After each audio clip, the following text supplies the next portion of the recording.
So, and more especially today has coincided with our Easter celebration as Christians and even non-Christians alike. And this time around in the whole world, we are having the menace of COVID-19. Jesus Christ came for this purpose to destroy the works of darkness, which COVID-19 happens to be one of them. It has come and certainly is going to pass. It's not going to last because this has already been defeated right on Calvary. And so everybody should be very, very optimistic. Nobody should be pessimistic. All Nigerians, this is a time to buckle up. This is a time to know. This is the time to show that you have the strength in you. Remember, in the time of opposition, sow your possession. And so we must be very optimistic at this time. It's not a time for depression. It's not a time for fear. It's not a time to blame or to fly fake news up and down. It's a time to support our government. It's a time to pray. It's a time to communicate with your family. And it's a time to look at what the Word of God is saying. This is the time. COVID-19 will not last. I'm very, very optimistic about passing phase. And this season should not pass without us as a government, as the governed, recognizing the lessons that this COVID-19 has posed to us. It has exposed the weaknesses in our government. It has exposed a lot of things in our leadership. It has exposed a lot of things even as families, as individuals. If you are weak, you are going to know it at this time. If you are strong, you are going to know it at this time. If you are economically buoyant or viable, you are going to know it at this time. If you are spiritually alive, you are going to know it at this time. So this COVID-19 menace has left lots of lessons for us to learn. The negative ones are there, then the positives are also enormous. We must extract from the positives and not dwell on the negatives. Certainly COVID-19 is going to be a reference point that we will be remembering, that it has taught us lots of lessons, and surely it will come to pass.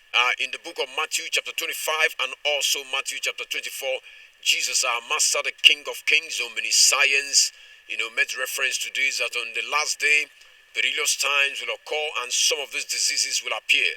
But the end is not yet on sight. But these are one of the signs of the end. But the end is not on sight. Now what God has done is to show the world that they may be powerful, but He is the superpower. They may be mighty, but He is the Almighty. They may be scientifically updated, but He is omniscience. And so all our attention should be geared towards Calvary, towards Jesus, towards God. If you are in government, if you are in any nation of the world, and you don't still recognize that there is no God, and you are still dwelling in the primordial era, there is God who is shaking the fabrics of the world today. And so all attentions must be geared towards Him, and recognizing that He is the only one that can bring solution to the memories, to the intelligences of the scientists, for them to know what to do. If God is involved, COVID-19 is dissolved. And so these are one of the signs of the end time, and we must know that. But the end is not yet on hand. But everyone should continually prepare. Prepare yourself. If I go out from this world today, how will I meet my God? As a government official, what are those things you are bringing in place to make sure that the governed are having the test of your government? And also we must at this time, as I said before, make intro and retrospect of our lives as a nation. What are we doing better and what are we still going to do better? Sir, on the part of government, how will you rate the Nigerian government in tackling this COVID-19 pandemic? Yes, the government has been doing, quite a lot.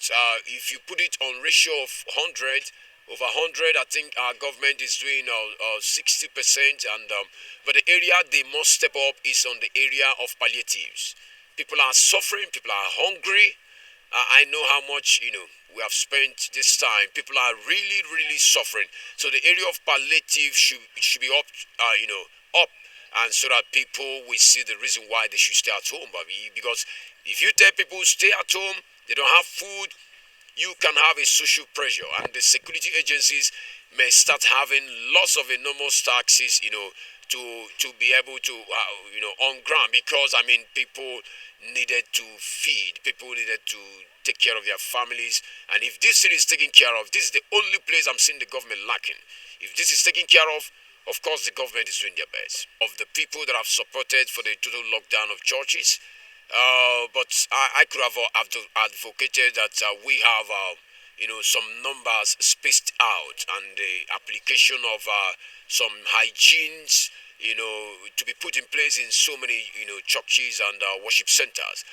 So if you totally shut down the church and you are citing the examples of other countries of the world who has done that, what is applicable there may not be applicable here. And so what I'm saying, that God is in your house, God is everywhere, but there is no place like Mount Zion. Mount Zion is the designated place where Christians and non-Christians alike stay to worship God. And so if you say God is in the house everywhere, you are correct, but not totally, right. And so the government must try to make sure that the issue of closing down churches or worship places should not be the last option. We must involve God. Some people should be, organized to pray for the nation, our leaders, and also those who have been caught up with this, menace. But I believe that this, from the pit of hell, apart from being scientifically motivated or biologically, there are also spiritual undertones. And so churches must be allowed, just a few numbers should be allowed to congregate and pray. My message to all Nigerians out there, that Easter period is a time of retrospect, is a time of remembering that Jesus Christ came to reconcile families. Now look at what happened the last lap of his speech on, towards Golgotha, towards Calvary. He made a statement. He said, "Women, take care of your children. Children, behold your mother." Now there was a reconciliation. One of the things that Easter came to do, show to us, is that family reconciliation is very, very expedient. We must not live in acrimonies with our family members. That's number one. Number two, obedience. Number three, humility. Number four, faithfulness. Jesus was faithful unto death. And number five, consistency. There was a sermon I preached yesterday, standing tall when the chips are down. Jesus Christ, despite of his being betrayed, didn't betray himself. Despite of, people he trusted, they betrayed him, but he didn't betray himself. He kept on being very consistent. And so I want us to be very consistent. I want us to look unto Jesus, who is the author and finisher of our faith. Don't betray yourself. Keep doing the assignment God has given to you as a politician, as a pastor, as a media, personnel, anybody you are. Emulate from the life of Jesus, and these are one of the lessons of Easter: consistency, faithfulness, humility, reconciliation, and consistency. In the history of this nation and in the world, you must be consistent. You must not revolt. Wherever you are, celebrate in your house. Celebrate wherever you see yourself. Meditate inside of your heart and ponder on all that this Easter depicts, which is humility, obedience, faithfulness, consistency, and reconciliation. Nobody must revolt. You must do it very quietly wherever you are. And I know after the end of the day, we will all sing a very glorious song of what Jesus Christ has done for us by breaking satanic yokes, including COVID-19. And so everybody must be patient with the government. Everybody must be patient with the institution that is giving us some of these, statistics of COVID-19. We will triumph. Jesus triumphed in the time of Easter, and also today we are marking it. We will also